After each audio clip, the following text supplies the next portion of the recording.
So we've all gathered here to talk about something that we are all very passionate about, uterine fibroid tumors.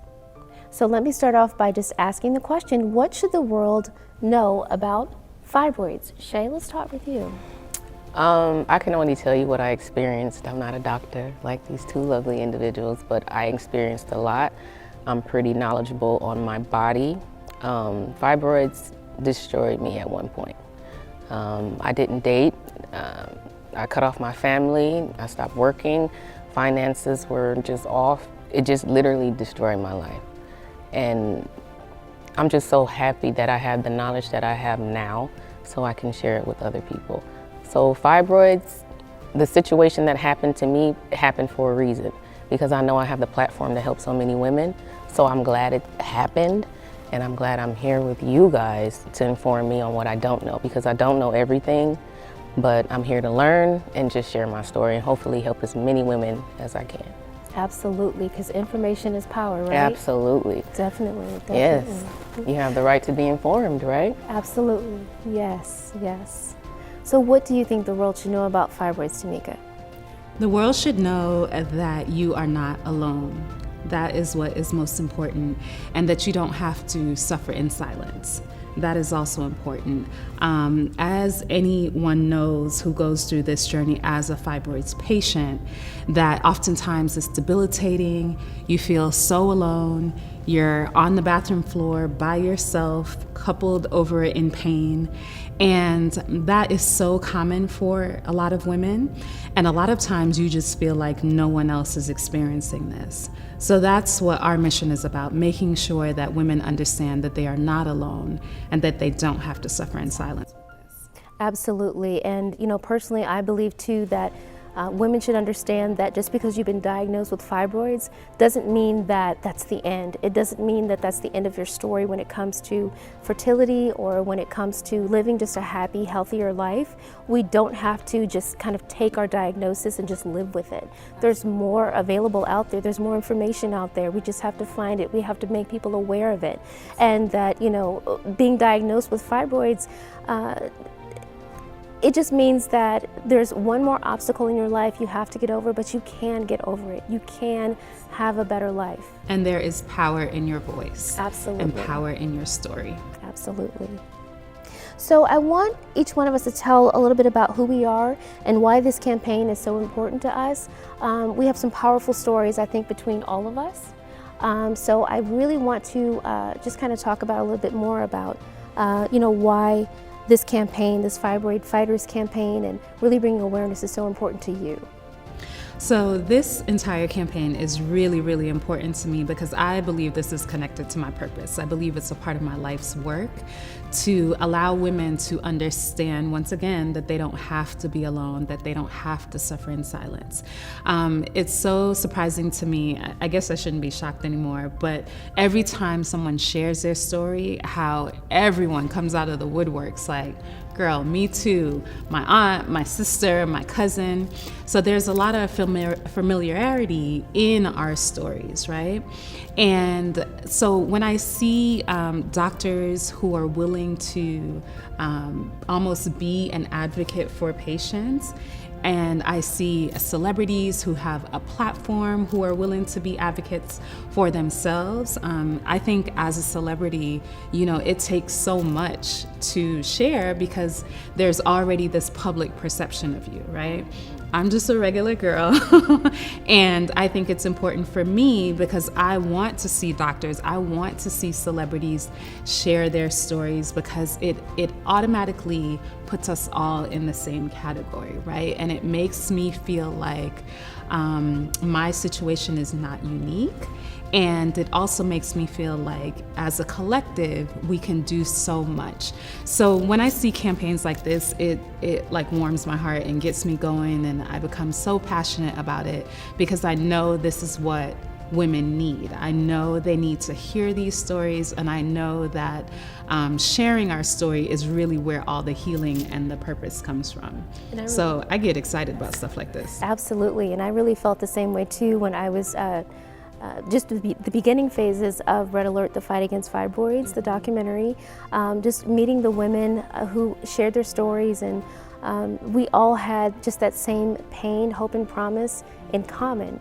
And the more I heard women share, the more it drove me to bring more awareness and to seek out the truth, to find out why there's no real stated cause of fibroids, why there's no real cure outside of invasive surgery. At the time, I didn't know there was a cure outside of invasive surgery, so we'll talk more about that in a minute. But I really felt that as I was in production for the film. So I look forward to speaking with more women.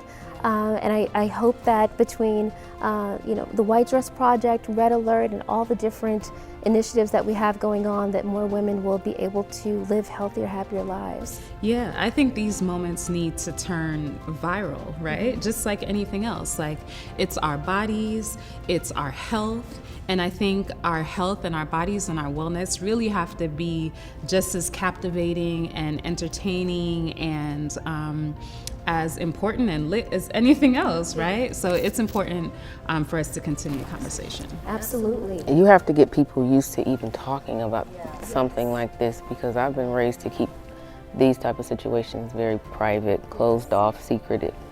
So when I had my symptoms, because I've been raised that way, I didn't talk to anybody about it. So we have to figure out a way to change that narrative. Get women to understand that it's okay to speak up and speak out. Absolutely. Because we can figure out solutions earlier than they think. I found out I had fibroids in my 30s, but I noticed I had symptoms in my 20s and my teens. Wow. I didn't have anybody to talk to. I thought that was considered normal. Right. So let's figure out how to change that narrative so we're comfortable speaking out on this situation. Absolutely. And Shay, you have been really instrumental in that yourself by developing the Fibroid Day. But just real quick, I do want to refer to Dr. Jan and Dr. Flora Katz-Nelson, originators of the Fibroid Fighters Organization and USA Fibroid Centers. So I want to just start off by asking you, why is it so important that you have this campaign? You know the feeling that you walk around and you see things that don't make any sense? Yes.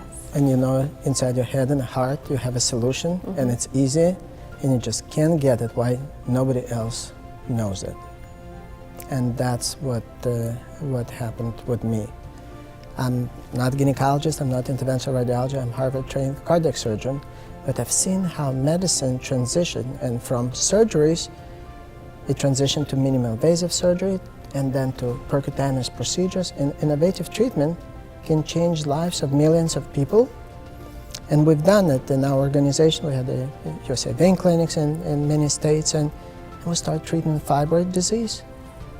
And the stories that we heard from the patients and improvement that they had after 30-minute procedures just was impossible to comprehend. Everything in life is, risk and benefit, right? Risk and reward. And in the heart surgery, it's a big risk, big reward. But I haven't seen anything else in medicine that you can offer curative treatment, meaning curative means treat it, fix it, that it will not come back, fix it, that will give decades of happy and productive life. Heart is good, but always, usually older, elderly people, and you help them, and you change the life, you prolong, it's great. Vascular care, it's fantastic, but many patients come very late in life, and in 50s and 60s and 70s. But when you have a 20-year-old girl whose life will be ruined unless we help her, that's unparalleled. I have 2 girls myself. It's unparalleled. And I think to fix this inequality because of just bad luck, someone just got hit for bad luck and think that they need to suffer instead of get a treatment and go on with a happy and productive life. I have a question. What is the age of the youngest patient you've seen with fibroids? That's a really good question that people might want to know. In 20s, just give a statistic, between ages of 18 and 30, 26% of African American women have fibroids, 7% whites.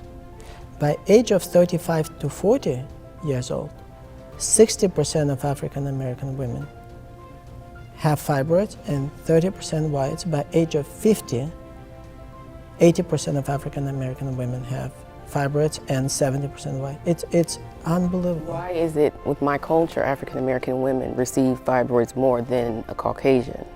I don't understand. What is it, a genetic situation? A lot of it has to do with heredity, yes. So how do we prevent that? Meaning, is anyone trying to research to get to the core issue on why it's happening in the first place? That's a very good question. And the only reason why not so much research was placed into fibroids was because fibroids was a curable disease. You do a hysterectomy, there are no more fibroids. But then you can't have children with the hysterectomy. Exactly correct. And that's why now they're starting to do a lot more research to find out exactly why this is happening, why the tumors, the muscular growths on the uterus are happening. And happening disproportionately in Black women. Correct, much more so. And Nobody spoke about this. It was, taboo, I guess, just a woman is born to suffer sometimes, compared to men, obviously, the menstrual period, the pregnancies, the labor, there's many things, in addition to hard work at home, but people just didn't realize that it's possible to prevent. They normalized abnormal. Absolutely. And that needs to change. When it comes to men, I think there should be a conversation where they're more sensitive and more understanding with this situation, because I actually had to deal with the radio personality. My publicist was with me, and he wanted to speak on my issue with fibroids. But when he spoke on it, he said, I heard it was really bloody ill, live on the radio. So instead of, I was already used to kind of speaking on it and dealing with it, and I was prepared for any type of ignorance that came my way, so I didn't. What I did was I corrected him in a very respectful way. I just let him know that instead of coming at me with that approach, or anyone in the situation that I'm in, try to have a different approach and be more sensitive, because you can really hurt someone, because this is not easy to deal with on a daily basis, and you will never understand because you are a man. So just try to be sensitive. And I think it should be more conversations with men, because really they really are unaware. We're already unaware because we don't talk about it. So men really don't know. It needs to be the high school education. These are health classes, right? About many things. Not fibroids. Correct, but about sex life, about pregnancies, about other things, menstrual period. It needs to be, the fibroids needs to be included in the curriculum. Everyone needs to know. If 26% of girls, early age, 18, early 20s, will already develop disease, we absolutely must to talk about this. Well, I'm leaving that up to you. I know you can create a curriculum to go into the school. That would be amazing. a lot of girls don't want to go to a gynecologist even, or their primary care physician, because it used to be a male-dominant profession. So they were very embarrassed to even bring this up. And men don't ask about it. Then they don't ask how many tampons do you use a day. They don't ask the length of your period. They don't ask. But that's, to Shay's point earlier, changing the narrative on this whole thing. Absolutely. Because like she mentioned earlier, you know, she thinks that she started to have symptoms even like early teens. So I would argue that we probably needed to be talking about this in middle school. Yes. That's right? what I was thinking, to prepare you for what Exactly. could possibly come. Exactly, because I know my symptoms started probably around 14 or so. Yeah. So you gave those statistics, which are all valid and true, but really what's happening to the young girls that are 12 to 15 when you've already gotten your period, most likely, and you're starting to recognize the bloating and the, 3 days of like soaking through pads. Like that needs to be discussed. And to Shay's point again, I think we just have to change the narrative on the whole thing so that we don't feel that this conversation is so taboo. Absolutely, and it seems like it's that way also generationally. It seems, Yeah. I know we've all had the same discussion where, you didn't have that conversation with your mother, she didn't have it with her mother. Yeah. And so it trickled down generations, but it's also gender differences as well. Mm-hmm. So the men don't ask about it, the women don't talk about it, and so now you've got generation after generation not having this discussion, but then, when it comes time to start talking about fertility, then we've got issues. Now the men and women are forced to talk and forced to recognize the fact that the wife or the significant other has an issue with fibroids, you know, and so it's definitely important for us to address those kind of issues as well and make it okay, make it a conversation. Break Let the people know. generational curse. Break Yeah. the That's what we're generational going to curse. do. Break Absolutely. the generational curse. Absolutely. So. Yeah, so, you know, I applaud both you and Dr. Jan and Dr. Flora for building this program and recognizing women who are really out there trying to become a voice to really get the conversation going, bring awareness and make change about this, because it's so important and it's so necessary. You and I have had discussions, and I'm sure you all may have had it with him as well, that there's so much attention put on other health issues. There's so much attention, you know, we don't want to take anything away from anyone suffering from any other health issue out there like cancer or diabetes, but fibroids is even more of, it's an epidemic. It is, but they have a strategy on what they've been doing for fibroids for so long. This is why they're here, to change that. Right.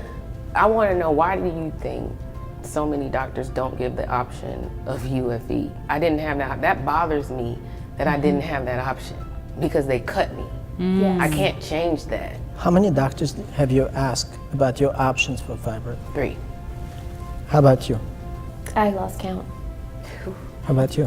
I think I went to 4, but mine was an emergency situation, so it was kind of like I had to make a decision quickly. But even with quickly, I went to 4 doctors. And UFE was never an option. Not for me Never. either. They Never. I never even heard of it Yeah. until now, Yeah.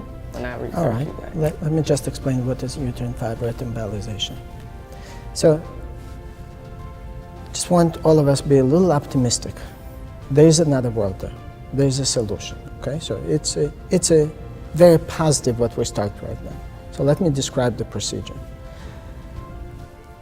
A tiny catheter is inserted in at the place of wrist or groin, and a long catheter, 1 millimeter in diameter, is inserted in the body. It goes from here all the way to the origin of artery that feeds the fibroid tumor. Tiny catheter, takes a few minutes to do. Then a drug inject. So drug is basically particles, thick particles that clog this artery. Without blood supply, fibroids shrink, they dry out, shrink, and get absorbed by the body. And then you just remove everything, and an hour, 2 hours later, 2 hours later, patient can go home. That's the procedure. No pain? Pain is, we've done under local anesthesia, and we've done under light sedation. Oh, you have options. Have options. Usually under light sedation, like Okay. similar to gastroscopy or colonoscopy. And there's no cut, No cut. and you can go And home just put pressure for a few minutes, and that's it. And you go home the same day. in an hour, 2 hours. And you're in the office, you're not even in the hospital. It's Oh. done in the office. We have 40 offices in New York City alone. It's done in the office. You come off the street, go to Does it subway. matter the size of the fibroid? It doesn't matter? 90%, 95% can be treated. It's early. Doctors sometimes talk about very unique cases. But trust me, we like easy ones. We like someone come, you help them, they go home, feel good. Yeah. Mission accomplished. No drama is needed. I wish this was an option for me a couple It's years been around ago. for more than 20 years. But the 3 doctors that I spoke with never mentioned. I would suggest you to call them and ask them. They'd probably hang up on me. But I understand that when it comes to medicine, the money is in the medicine, not the cure. I've researched and I learned that. So I'm like, so how would we transition women and doctors in hospitals to give us an option of what you do, what's been around forever? So Awareness. they have another option not to do what I did. Awareness, awareness, and awareness, and awareness.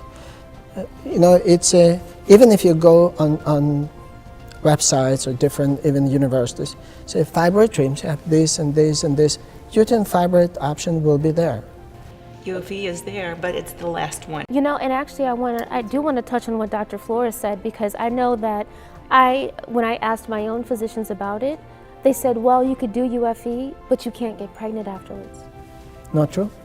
Simply not true. Simply not true. So I'll give you an example of our studies. We evaluated first 3,500 patients that we've done, 3,500. And a success as far as defined as need for a recurrent procedure was, we needed recurrent procedure in 1.2%. So 98.8 was wonderful, okay? And this 1.2% was when doctors just started with us, first 2-3 months of their practice. So as you do, we have doctors do 10, 11 a day. 10, 11 a day. You get better with the practice, right? I'm just speaking like like any person, if they do something more often, they become very good. So the results are phenomenal. You just need to be very consistent, follow all the steps, and make sure everything is right.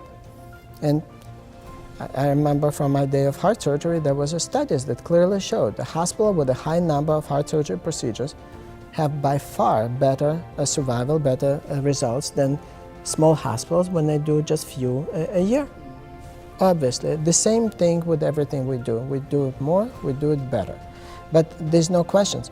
Imagine if you have in a book, choices, you have a headache, right? You have different choices. Tylenol, guillotine, others, because it hurts, right? So uterus hurts, we'll just remove it. Absurd. That's been around for 100 years, more. So things move. There's a progress. And we can speed up this progress not by inventing new treatments, by just making this treatment available and affordable and accessible to everyone. And it starts from education. I have a question. Is there a preventative measure once we have the UFE? Is there a preventative measures to prevent fibroids from coming back? Or do you even know why they come? Because I've heard it's been estrogen, I've heard it's foods. I mean, everyone has their own scenario, but as doctors, I would prefer to know, where do you think it comes from, and how can we prevent ourselves from having fibroids again? What do I stay away from? Foods, deodorants, what is it? Wine, that's estrogen? $1 million question. It's definitely, I get a different answer every time. Yeah, That's the funny part. Absolutely. it's definitely related to estrogen. Yeah. And it's almost self-cured disease. By the time of menopause, it disappears, right? So there's also a connection between, most probably between fibroids and endometriosis, and which is very common. Women with a symptomatic endometriosis, 26% of them have fibroids. And women with the symptomatic fibroids, 20% have endometriosis. And think, endometriosis it's a backflow of uterine content, right? The cells from uterus just travels, not shedded, through the down with the period, but they just go up through fallopian tubes and goes into abdomen. And what's interesting, the more heavier menstrual period and more pressure inside the uterus, a more backflow is expected. That's why there's a suggested treatment for endometriosis to remove uterus. A source. Ridiculous. That is not the option that should be given at all. Okay. It's like you're ripping a part of the woman out. You're ripping a piece of me. You're taking a part of me away. And Flora can attest. There's, she sees patients with the complications after that. Tons of complications after hysterectomy. Yeah. Tons of complications. Number one, since uterus occupies a big portion of the pelvic floor, after removing it, there's bladder prolapse, rectal prolapse. People do not want to have intercourse because everything is coming out, coming down, bleeding from other, from hemorrhoids, from it's really not. Everything falls down. Yeah. That's uterus keeps things together. Yeah. And Their it just falls ligaments. down. Yeah, everything comes down. So. 9% of women after hysterectomy develop addiction to opioids. Addiction it's pain. to what? Opioids. Are you serious? Yeah, because it's painful. Myomectomy is painful, hysterectomy is painful too. It's very painful. They gave me a strong drug. I took it twice and I couldn't take it. It made me feel dizzy, sleepy. I didn't feel myself. And I'm like, I don't know what this is. I'm glad you didn't like it. Yeah, I don't do drugs, sorry. So Tylenol would be good but, for me. But it can be very slippery slope. Yes. So it's an addictive prescription, clearly. Yeah, absolutely. I had that experience after my last myomectomy a few months ago. I was. How many did you have? I've had 2 myomectomies, and I've had a total of 35 fibroids removed from my uterus. But my second myomectomy, they give me OxyContin for the pain, and I had never taken that before, and I cannot describe to you how horrible I felt after taking that pain medication twice. And it was also given to me intravenously after surgery. So I asked them for something different, and they were very reluctant to give me something different while I was in the hospital. They had to go through the chain of command and ask the head nurse to give me a different pain medication, and finally they gave me tramadol or morphine. And my body could tolerate that a little while longer, but I knew that that was something foreign in me and I did not want it, and it made me sick, and they had to give me another medication to combat some of the side effects from that medication. So before I knew it, I was on that and 2 other medications to help with the symptoms from that. So I took myself off of pain medication and just healed naturally after surgery. You're an exception. Most of the patients do continue taking OxyContin and morphine, and that's why there's a stigma. They're perceived as drug seekers, but they're not. Can you share your story about your first myomectomy, that supposedly minimal invasive option? How was it, this minimal option, invasive option for you? Absolutely. My first myomectomy was in 2014, and I had been having some very severe problems. I'd been to the ER, like you mentioned as well, an emergency situation. You know, I didn't have a lot of healthcare options and things like that. But the doctor that I saw, she was also a fertility specialist, so she assured me that she could save my ovaries, save my uterus, and remove the fibroids. And at the time, we didn't know how extensive they were. So I had the surgery. After the surgery was over, I was in the recovery room, and my mother was sitting next to me, and she said that I just turned white. And she just said I lost color and I lost consciousness. And come to find out, I had developed a hemorrhage because I had so many cuts. And so I remember waking up in the intensive care unit, and I was there for 7 days, in and out of consciousness. My parents slept in the room, in a very small room with me. And I just remember waking up and seeing that I was hooked up to so many wires and being afraid and not really know what was going on or why I was really there. And I was also raised in a religion that didn't take blood transfusions. So even though I'm not necessarily practicing that religion anymore, that was kind of a belief that I held on to. So I didn't really want a transfusion. So that was an issue as well because my blood level had dropped pretty significantly. Yeah, my hemoglobin was very low. And so you know, they tried to do the cell saver during surgery, but that still did not work because there were so many cuts. So I spent that 7 days there trying to heal and recover. Around the 7th day, after a lot of prayer, my levels started to go back up. But I continued to stay in the hospital for a few more days. So the surgery caused me to lose my job. I was unable to drive from home location to work, so I wasn't able to keep my position.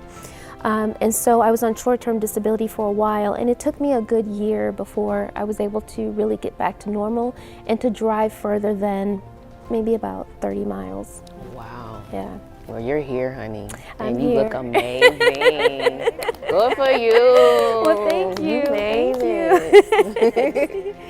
Devastating to hear stories like that, and we hear these stories from thousands and thousands of people who come to us. We had one girl who came in with a hemoglobin of 5. Oh, wow.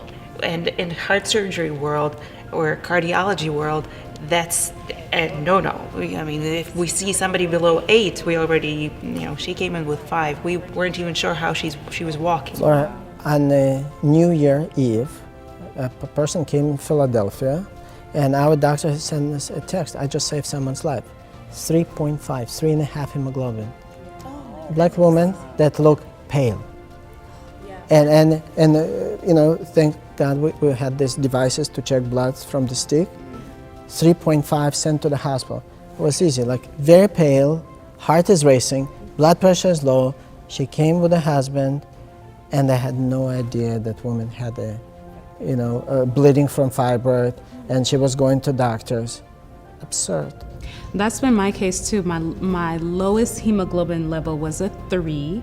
I've had 7 blood transfusions, and I'm similar to you. It wasn't really a religious thing, but just like a cultural thing, that you don't take blood transfusions from anybody, right? So it was very difficult for me. So having to do multiple blood transfusions, all just because of iron deficiency, because of benign tumors, when you hear that, it just becomes extremely frustrating. So I completely relate to your story. You became anemic once you figured it was from fibroids, or you were anemic before? So that's a great question, but I think it really has been connected. Doctor, I was gonna ask you that, because the symptoms I experienced, it just seemed like they've been around, they just got worse in my 30s. So iron, very easy. What is iron? It's a component of hemoglobin. Hemoglobin is in red blood cells. That's what carries the oxygen. When you bleed, you lose blood. It creates anemia, and it's not because your bone marrow cannot create. Okay, there's nothing wrong with the bone marrow. It's just not enough iron. It's already wasted. All right, it's gone. That's what's called iron deficiency, because you lose blood. All right, and slowly, and that's why you give iron. If you get iron, you have constipation. It's terrible, and blood transfusion. It's not just religious. It's not very good idea to get blood medically too. In a heart surgery 20, 30 years ago, we were giving blood freely. Below 10 we give, below 8 you give. Now it's below 7, you have investigation. What is going? Why? Because there's a risk of blood transfusion, hepatitis, other diseases. That's why I didn't want my blood transfusion. Why would you do? We actually work with Jehovah's Witnesses. We've met with them. They have international, they have a U.S. leadership in New York. We met with them with centers of bloodless surgery, like actually no surgery. When women have anemia, in Jehovah's Witnesses, there are some studies that show if your hemoglobin low, let's say 7 or lower, your chance of survival from simple thing that otherwise would be fine, post-regular surgery, post-trauma, is 50%. I mean, it's like 50% worse. Like your mortality is much, much worse. Because when people start with a high hemoglobin, okay, a little blood loss, not a big deal. But when you start with very low, that's it, you have no margin for errors. No margin for errors. Why? Why, a man, Jehovah's Witness man is safer than women? Because of the, menstrual period, and big time menstrual period because of the fibroids. So if someone, really cares not to get blood, they need to be at triple caution, and they need to evaluate themselves for fibroids and take care of it. Absolutely. So how do we get back to how do women learn more about their options? Do we need to be doing campaigns with gynecologists and doctors like yourself? Because if the 3 patients that are here have experienced not having that as an option, for whatever reason it wasn't an option for the 3 of us. So what do we need to do with gynecologists? I did my job. I've met with a very beautiful, famous woman. You have many friends, you tell what we do. And seriously speaking, it is possible.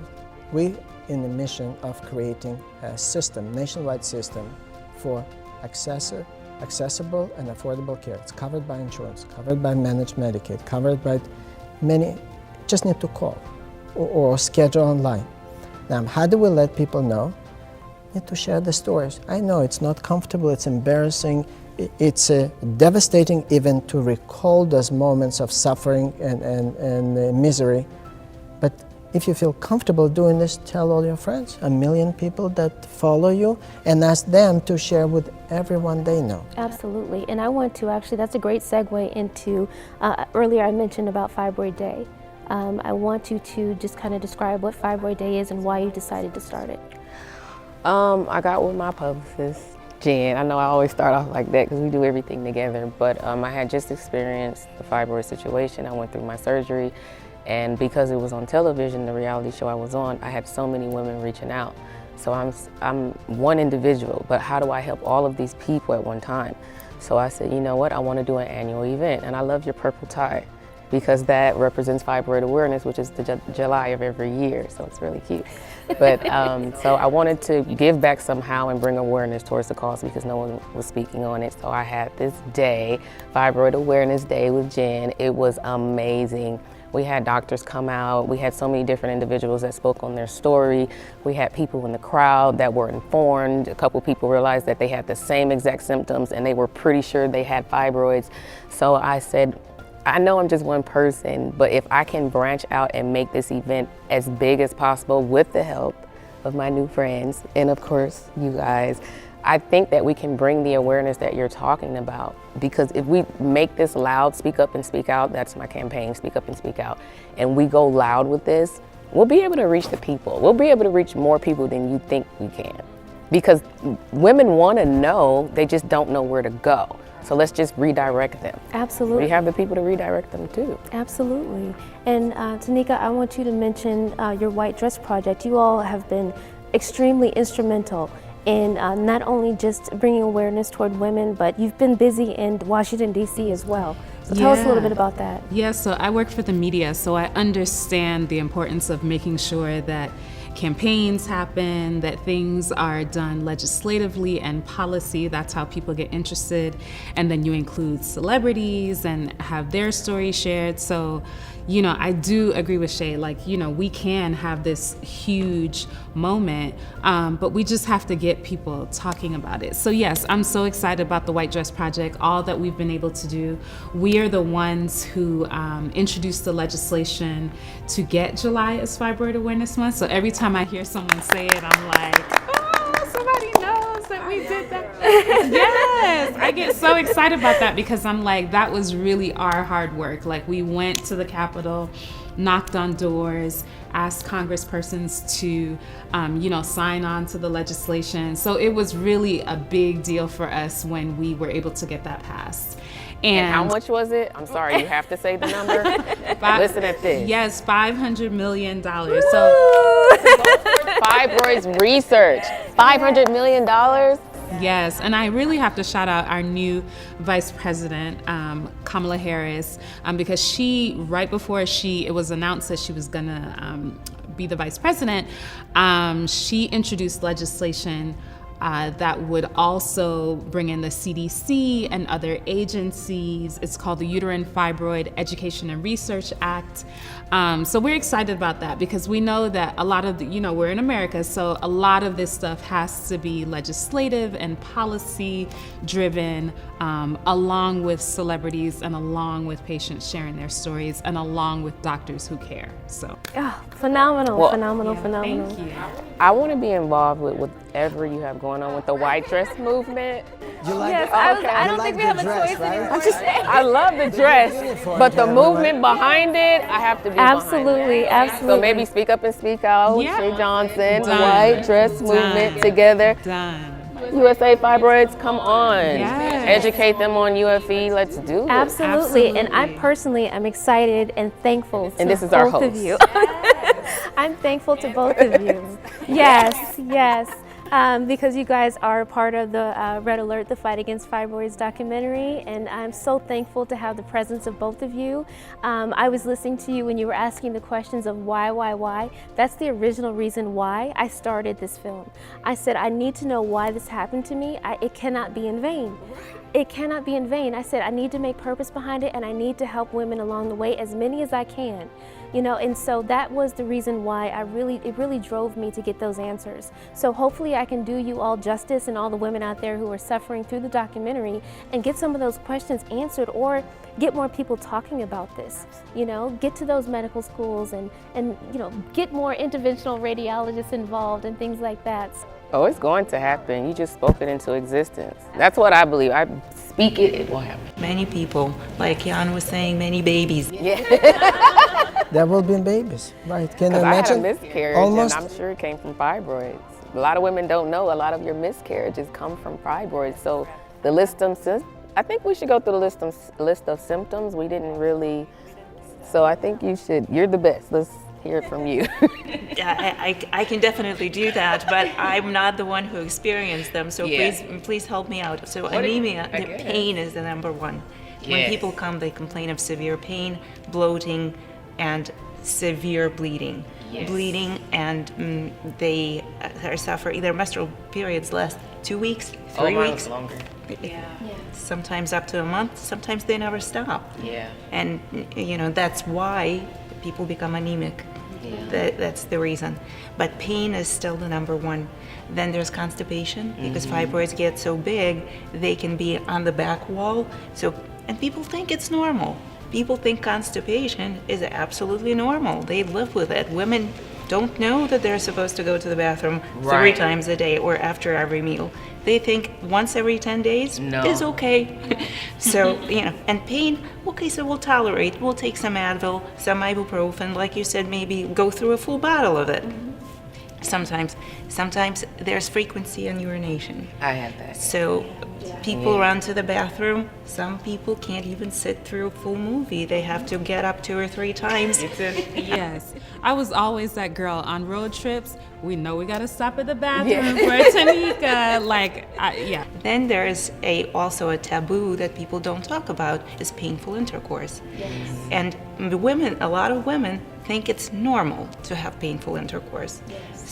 And they don't talk about it. They don't say it, and they're afraid to have it. Then they don't want to have a boyfriend. Then they isolate themselves. They miss work. So at work, they're known as those, she's not going to come again. It's that time that she's missing work again. And that's not right. People should not be perceived. And look at the opportunities people are missing because of this absenteeism. Absolutely. Like a child. Yeah. Because of so many miscarriages, they don't even know why they're having miscarriages. Exactly. They're not recognizing the symptoms. And the real version of that, the everyday version of that, I know for me, I got to the point where I couldn't wear my beloved stilettos anymore because I'd have so much pelvic pain. If I wore heels that were too high, I had to give up my heels, and I would be tired all the time. And so it just, your friends may not understand, your significant other may not understand. You can't give up the heels, honey. We don't do that. We're going to figure this out. The heels are staying. And then speaking from an older standpoint, women over 40 standpoint, the weight gain that I experienced behind being cut twice in that area is very difficult, because any woman who may have had a C-section can tell you that losing weight in that area becomes more difficult after that. So with the estrogen imbalance combined with the pain from in the pelvic area, it can be very frustrating. And then I'm not a mother yet, but I know women who have multiple children who still deal with fibroids, who still deal with the fatigue from anemia, who still deal with not being able to function, but being forced to function and suffer in silence and just push through. Very valid point that all of this combined creates tons of psychological issues. Yeah, I was just going to say that there is a mental health component that we absolutely have to talk about, because there's something that is so daunting about bleeding for 21 days, or always wearing black, or always feeling like you got to be like, I'm not in the mood tonight. Like after a while, a guy's like, what do you mean? Like, get it together. So those are symptoms too that are often like hidden, that aren't necessarily physical, but are just as important to talk about, because they strain a woman, having to take PTO when you're not going on vacation.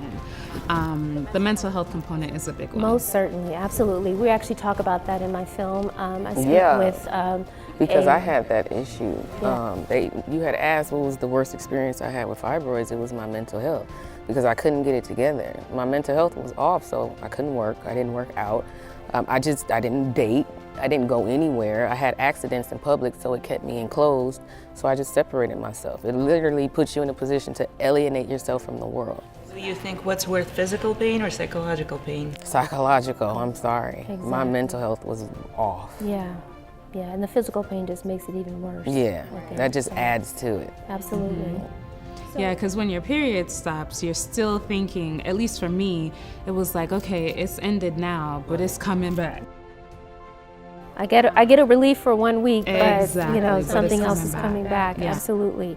So I want to just kind of close out with talking about what we like to see, or what we can. I know we all got our own initiatives, but just personally, what would you like to see for fibroids, women suffering from fibroids and fibroid education in the next 5 years? Dr. Young? So we called our initiative Fibroid Fighters because we realized that you need to fight. It needs to be very proactive to fight to get care you want and even to be heard. I guess you called your a project as a white dress because it's a dream, but it can be mirage or it can be real. And you suffer through a lot, and I think the best we can do is unite, and there cannot be a better time than today when even there's a legislation and we have initiatives, and Kamala Harris initiative. We actually wrote email to her exactly with the points what needs to be done, because initiative is about research. You do research when you don't know what's going on. Actually, we know what's going on, and it needs to be explained what's going on and benefits of uterine fibroid embolization, the cheapest and easiest procedure that saves uterus, and you can be pregnant, and it's inexpensive. We ask, let's educate girls and boys in schools. Let's make sure that every insurance covers it in the office. For example, in New York, many managed Medicaids, they allow this procedure to be covered in the office, but insurances say, oh, we have pretty much all managed Medicaid. Oh, we have plenty of interventional radiologists. There's no need for you. So theoretically, yes, but no access to care because doctors cannot be signed up with this insurance. In Illinois, Medicaid covers this in the hospital, but not in the offices, which makes no sense whatsoever. So all those things. 3, we need to invest in the public education. Everyone knows about breast cancer. Everyone knows about lung cancer. Everyone knows you should not smoke, and that's wonderful. That's many good things happen. But because of taboo, nobody speaks about fibroids.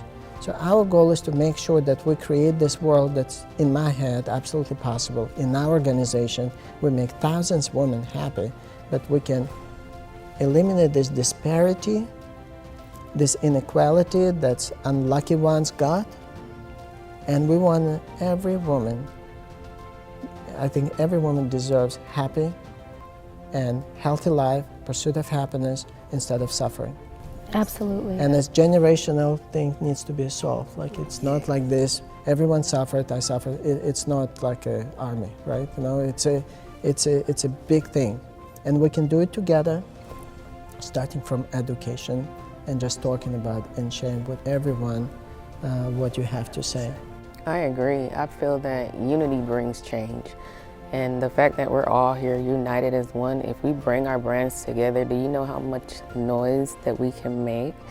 And I can see it happening. So I'm hoping in the next 5 years we will have came together, started an additional movement, get as many people as we can involved to bring change towards fibroids, and hopefully try to come up with what is the core issue and how do we stop this from happening to us. That would be great if people will share the story. Like, what will be my life without fibroids? Like, there's 20 years, 30 years that I lost. You obviously know. I would have had kids by now. I believe I would have had kids by now. Yeah, I think that is a major reason why I didn't. But I'm not blaming the situation. I just had a lack of knowledge, and my mother didn't know, so I'm here to educate. It won't happen with my generation. I'm breaking the curse now. So I will educate my kids. I'm having kids. Me too, girl. All 3 of us. Yes, absolutely. We want children. Absolutely. And now we have that opportunity. Yes, we do. And as a man, I can say, happy wife, happy life. No, but listen to this. Like, again, we have presence in 18 states, but 40 locations in New York. And we see how New York gets better every year in the last 5-6 years. Enormous. Brooklyn, Bronx. But it's not the buildings and even cleanness, other things that change the community. It's happiness of wives, of moms, of women, and I feel that it's lacking. Yes, women who aren't too tired to take care of the home because of fibroids and like that, or just take care of themselves, because I found myself in that position too. So I completely So understand generations owe to moms and women, and we absolutely need to make sure that we give women a much better life.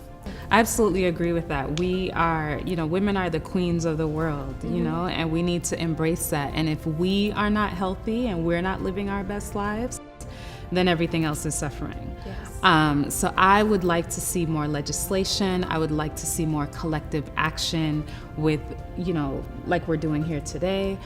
And I would like to see, I think Shay said it best in the beginning, just change the narrative. Like, there's no more stigma, there's no more taboo, we aren't scared, this isn't squeamish, 50% of the population bleeds. Like, we really have to get to a place of like, we gotta get over it, And if this were something that were happening to men, there would be commercials and marketing and all of this stuff happening. All kinds of money. Exactly. So I really feel like we just have to get to that place with this. And I think we will. Like, we're here, we're 3 strong patients, right? And together, I think we're determined to move it. And then with collaborations like Fibroid Fighters and USA Fibroid Center, I think it's just a matter of time. And Fibroid Awareness Month, I didn't even know you had something to do with that. So clearly, it's getting out there. Yeah. I heard about it, didn't even know it came from you. So, yeah, the word's traveling. I'm like, girl, it's you. Hey, thank you. Yeah, Dr. Flora, what would you like to see for fibroids patients and awareness over the next 5 years? I would love to see healthy patients. I would love to see many healthy babies. I would love to make sure that people don't hide and understand and know that there is something out there that can be done to make sure that they're not suffering. And something simple, something like uterine fibroid embolization, something very simple, and so generations of happy babies. Yes. And I just want to say too, just really quickly, that women have to take some of the onus on ourselves, right? I believe in being the CEO of my body. And my medical team, they're my personal medical team. So if I'm not interested in what you have to say, I seek a second opinion. I'm not interested in what you have to say, I seek a third, fourth opinion. And that is not to challenge, obviously, what they've learned in medical school, because I'm not a doctor. But I firmly believe that nobody knows your body like you do. So you have a part to play in the conversation of whatever is being offered to you as guidance. Absolutely. And I personally want to be able to Google fibroids and all of the options pop up, all of the right information pop up, all of the information that we've discussed that has been hidden in the shadows, the misinformation expelled. And so I want women to be able to feel confident about themselves and confident about their health overall. So that's really what I want to see is more education, definitely, and definitely what you said about taking control of your own health. The Washington Post just recently published the unknown disease, fibroid. Unknown. After so many years, I read that in my research for the film that they have uncovered fibroids in ancient Egyptian mummies.